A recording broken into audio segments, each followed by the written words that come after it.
our first round of, and only round of questions for today, which will be for 5 minutes each. So I'll go to 5 minutes each, and I'll go to the first member, Mr. Clifford Small from the Conservative Party of Canada, for 5 minutes. Thank you, Mr. Chair, and thank you to the witnesses for coming and taking part in our important study. Mr. Fleck, I'm going to start with yourself here. I had a text this morning from Michael Barron, lobster and crab fisherman from Cape Breton Island. He said there's plans to create a 4,000 square kilometre wind farm off Cape Breton on St. Anne's Bank, and says that he'll be forced into early retirement.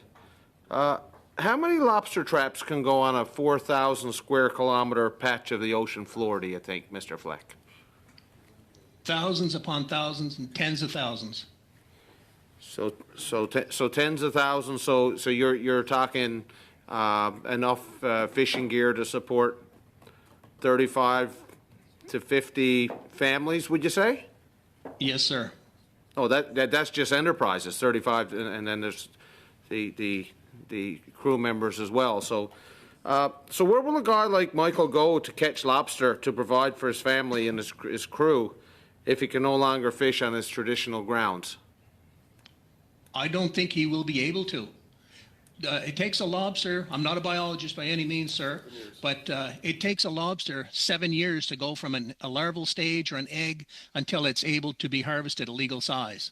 So Michael or anyone in that situation might not see the ramifications of that for 7 years, if there's going to be lobsters there amongst that apparatus. So there's no mention of compensation to fishermen for loss of livelihoods based on, you know, in situations where they lose access to fishing grounds. Would you like to see an amendment in this bill to address this? Yes, I would. Thank you for the question. I can't quote the section. I don't have it right here in front of me. But if we look where the legislation that they're using when it was developed to deal with offshore oil and gas, now to apply that same language to offshore wind, basically it's if a fin or a propeller flies off a windmill and it strikes a boat or damages some gear, they might take care of that gear. But there's no talk of actual compensation for that enterprise or that fishing operation that's put out of business because they've lost that ground and the fish are gone. So who do you think should be responsible for compensating fish harvesters for loss of livelihood? Do you think it should be the taxpayer, or would you think it would be the proponents of wind energy development?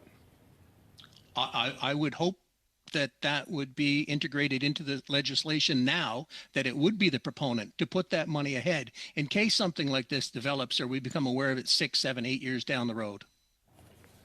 Okay, so will your group be putting forward amendments to the committee in the coming weeks? Because I think we have just about a month to get them in. Are you working on any amendments right now?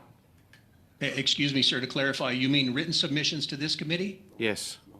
Yes, sir, we will. And as well, we're active with the Impact Assessment Agency, and we're hoping that the recommendations from the Impact Assessment Agency and the regional assessment, their recommendations would be enshrined in this legislation. So why are fishermen so concerned about not having an adequate seat at the table and their voices being neglected? Because that's basically what's been coming forward to us from the fishing industry. What leads the fishing industry to think that way?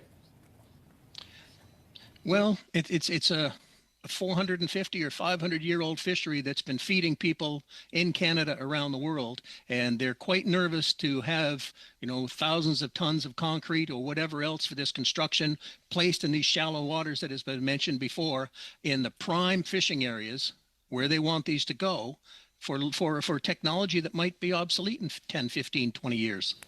But if the consultation process was proper, would there be compromises? Could the proponents of offshore wind locate their projects in areas where there are possibly dead zones for fishing? Because as you know, you probably know yourself, there's some areas that are just not productive.